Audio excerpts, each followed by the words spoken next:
Elle est blonde, féminine, elle fabrique des meubles et des objets de décoration. Sa matière première, elle la récupère dans des cases d'avion.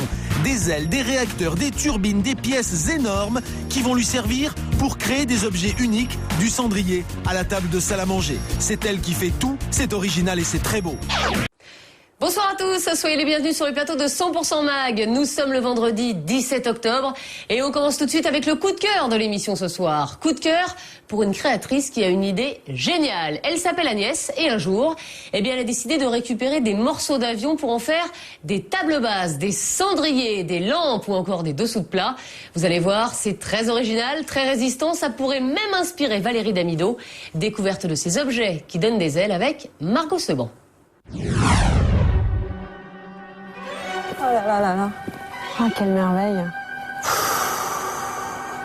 Ouais, ben là, pour moi, c'est le paradis, quoi.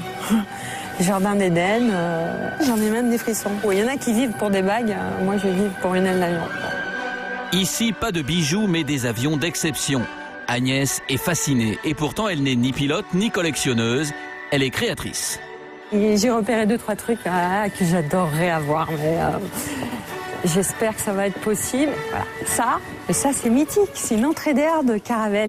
Cette pièce de Caravelle n'est plus en fonction depuis près de 40 ans, mais Agnès a sa petite idée pour lui donner une seconde vie.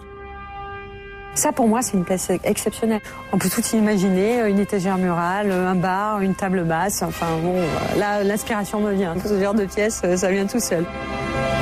Agnès Crépin crée des objets de la vie courante à partir de pièces d'avion. Des luminaires, des cendriers, des appliques murales, des tables et encore bien d'autres objets. Dans ce domaine, son imagination s'envole. Des réservoirs largables, on dirait des missiles. Ça, je vais en faire des canapés. Et là, on peut simplement prendre un plateau ovale ou rond, faire un trou sur le centre et hop, poser dessus comme ça. Et on arrive à une table basse ou une table un peu plus haute. Mais aujourd'hui, Agnès a de plus grands projets. Son rêve, c'est d'acheter une aile entière de Mirage 3, une pièce de collection. Elle a donc bataillé pour pénétrer dans ce hangar très protégé de la base aérienne de Mérignac. Ah voilà, la voilà. Mais dans ce milieu très fermé, on ne cède pas une aile d'avion à n'importe qui. C'est avec Claude, adhérent d'une association qui remet en état ces avions légendaires, qu'Agnès doit négocier. Des peintures. C'est magnifique. Il restera juste deux petites frappes. Qu'est-ce que vous pensez que vous pouvez faire pour moi? Écoutez, moi, j'ai pas envie de jouer les épiciers. Alors, la mise à prix de cette aile, c'est pas compliqué, c'est 2000 €. Il n'y a que le transport que je peux vous arranger, parce qu'il ne faut pas oublier que la bestiole est fait quand même 700 kilos. Et ça va pas être triste. Mais Agnès n'a pas froid aux yeux. Elle va ramener cette aile de 6 mètres sur 4 dans son jardin, sur les hauteurs de Nice. Sa maison ressemble déjà à une base aérienne. Donc c'est vrai que quand on arrive chez moi, qu'on voit ça, on peut imaginer qu'il y a du trafic d'armes, parce que ça ressemble à des missiles.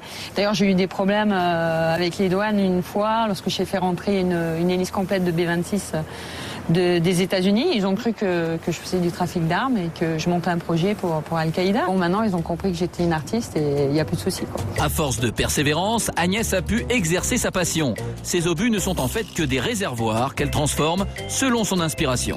Bon, il y avait des boulons, donc on a enlevé, hop, on a mis comme ça. Je me suis dit, mais tiens, ça fera un joli pied, ça.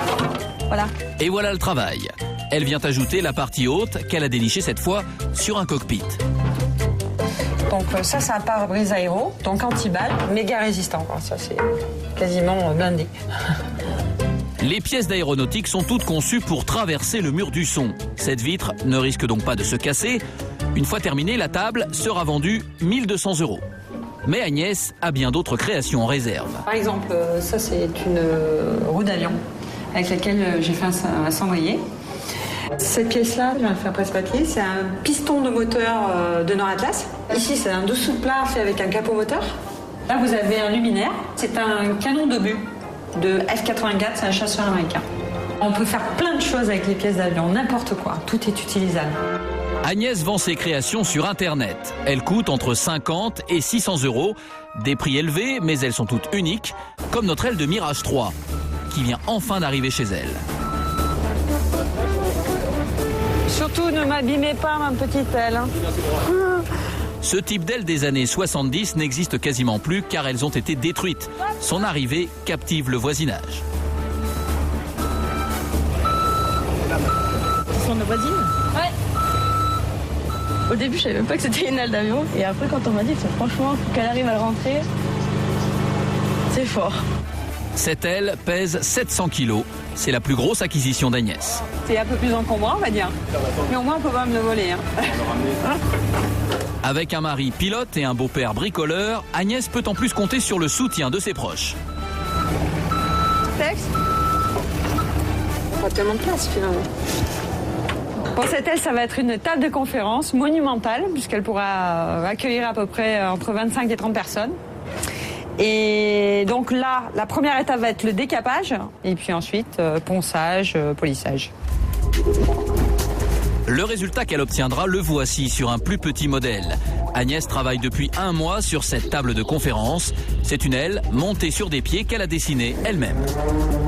Autodidacte, têtue et passionnée, elle intervient dans toutes les étapes de création, du choix des pièces aux finitions. Là, on a une idée du travail crescendo, c'est-à-dire que voilà la partie une fois décapée, ensuite ici poncée et enfin polie. Voilà. C'est ce qu'on appelle l'effet polymiroir. Ça paraît fragile, on dit c'est brillant, etc. Non, pas du tout. L'aluminium est très résistant et les rayures, les verres, les couverts, les coups de crayon, non, c'est vraiment génial pour ça. Ça, pas de problème, ça vieillit très bien. On va fêter ça ? Agnès réalise des œuvres inaltérables et uniques. Elle donne une seconde vie à ces avions mythiques et rend ainsi hommage à notre histoire.